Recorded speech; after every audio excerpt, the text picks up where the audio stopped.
Pasangan usia subur yang tidak mampu melakukan konsepsi atau pembuahan setelah 1 tahun melakukan hubungan seksual bisa dikatakan tidak subur atau infertil.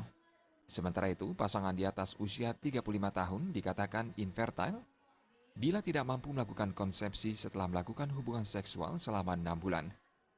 Dokter spesialis obstetri, ginekologi, dan konsultan Nyoman Rudi Susanta mengatakan, ada 2 macam infertilitas, yakni primer dan sekunder.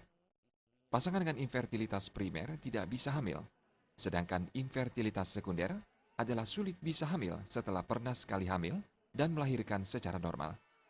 15% pasangan suami istri mempunyai kesulitan untuk mendapatkan keturunan.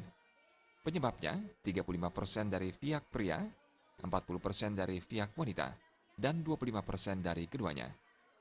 Infertilitas dari pihak pria diantaranya disebabkan oleh gangguan hormonal, paparan lingkungan seperti rokok, stres, dan alkohol yang dapat menurunkan kuantitas dan kualitas sperma.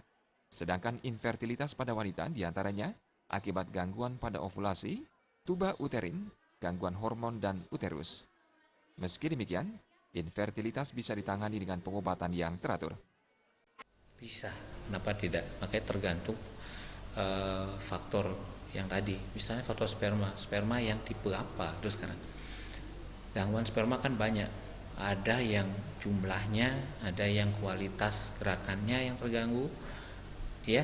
Kalau untuk yang gerakannya terganggu dengan obat-obatan masih bisa, ya, itu akan bagus hasilnya. Kalau seandainya masalahnya ada di sentral atau di gangguan hormon ini yang sulit, jadi kita bayi tabung pun susah.